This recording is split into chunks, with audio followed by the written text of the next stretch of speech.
اعوذ باللہ من الشیطان الرجیم، بسم اللہ الرحمن الرحیم۔ بنی اسرائیل میں ایک عورت تھی جس کا نام سارہ تھا۔ وہ جس ملک میں رہتی تھی وہاں کا بادشاہ بڑا ظالم تھا۔ وہ لوگوں کو زبردستی خنزیر کا گوشت کھلایا کرتا تھا۔ جو بھی گوشت کھانے سے انکار کرتا اسے وہ قتل کروا دیتا۔ چنانچہ اس عورت کو بھی اپنے بیٹوں سمیت بادشاہ کے پاس لایا گیا تو اس بادشاہ نے سارہ کے سب سے بڑے بیٹے کو پاس بلا کر کہا کہ خنزیر کا گوشت کھاؤ۔ اس نے کہا میں اللہ تعالیٰ کی حرام کرتا چیز کو ہرگز نہیں کھاؤں گا۔ بادشاہ نے جب انکار سنا تو اس کے ہر عضو کو کاٹ ڈالا اور اس لڑکے کو شہید کر دیا۔ پھر ظالم بادشاہ نے اس سے چھوٹے لڑکے کو بلایا اور اسے خنزیر کا گوشت کھانے کو کہا۔ اس لڑکے نے بھی جرأت ایمانی کا مظاہرہ کرتے ہوئے انکار کیا تو بادشاہ نے طیش و غصہ میں آ کر حکم دیا کہ ایک تانبے کی دیگ میں تیل ڈال کر خوب گرم کیا جائے۔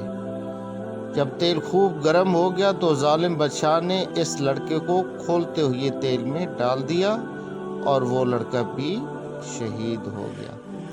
پھر بادشاہ نے اس سے چھوٹے لڑکے کو بلایا اور خنزیر کا گوشت کھانے کو کہا تو اس نے کہا کہ اے بادشاہ، تو ذلیل و کمزور ہے، تو اللہ عز و جل کے مقابلے میں کچھ نہیں، تیرے جی میں جو آئے وہ کر لے، لیکن میں اللہ تعالیٰ کی حرام کرتا چیزوں کو ہرگز منہ نہ لگاؤں گا۔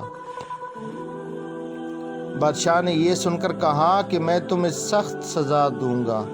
چنانچہ بادشاہ کے حکم پر اس نوجوان کی گردن کی کھال کاٹی گئی، پھر اس کے سر اور چہرہ کی کھال اتاری گئی اور اسے بھی شہید کر دیا گیا۔ بادشاہ نے ظالمانہ انداز سے باقی بھائیوں کو بھی اسی طرح شہید کر دیا۔ اس کے بعد سب سے چھوٹا بھائی باقی بچا۔ بادشاہ نے اس کی والدہ کو بلایا اور کہا کہ دیکھ، جس طرح باقیوں کا حشر کیا ہے، تیرے اس چھوٹے بیٹے کا بھی یہی حشر کروں گا۔ تو اسے جا کر سمجھا کہ اگر یہ لقمہ کھانے پر راضی ہو گیا تو تم دونوں کو چھوڑ دوں گا۔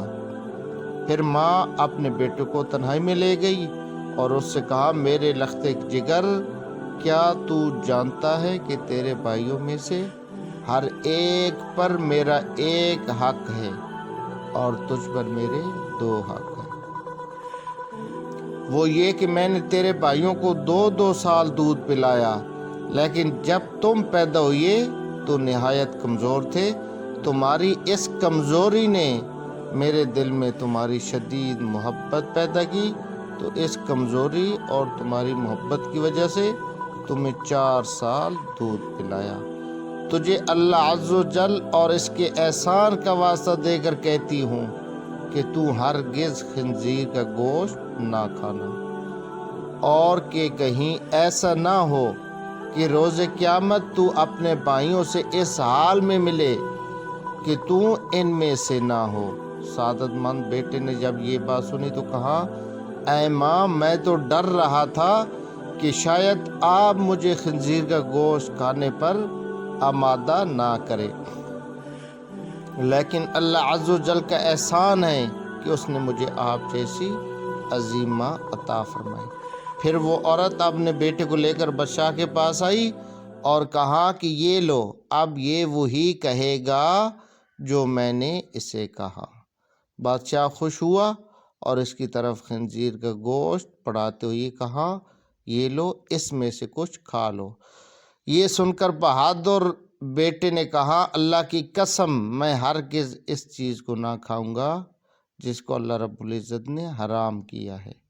پھر ظالم بادشاہ نے اس چھوٹے سے لڑکے کو بھی شہید کر دیا۔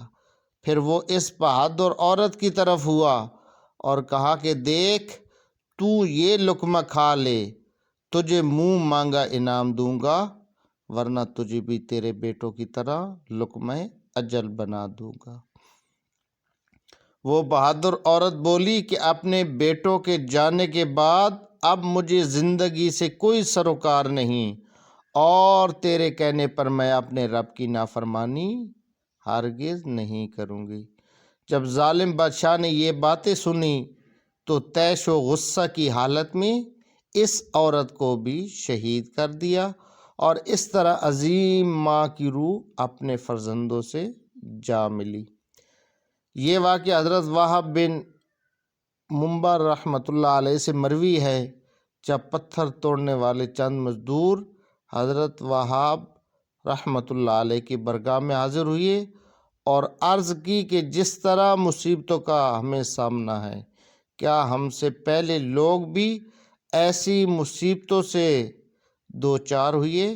تو آپ نے ان کی بات سن کر ارشاد فرمایا، اگر تم اپنی مصیبتوں اور اپنے سے سابقہ لوگوں کے مصائب کا موازنہ کرو تو تمہیں ان کے سامنے اپنی مصیبتیں ایسے لگے گی جیسے آگ کے مقابلے میں دھواں۔ پھر آپ رحمۃ اللہ علیہ نے اوپر بیان کیا گیا واقعہ ان لوگوں کو سنایا۔ اللہ پاک ہمیں بھی ہدایت کے راستے پر چلنے کی توفیق عطا فرمائے۔ سامعین و ناظرین، اگر ہماری ویڈیو اچھی لگے تو پلیز لائک کر دینا، ہمارے اس چینل کو سبسکرائب کر کے بیل کے آئیکن کو پریس کر دینا تاکہ اسی طرح کی ہر نئی آنے والی ویڈیو آپ تک پہنچتی رہے۔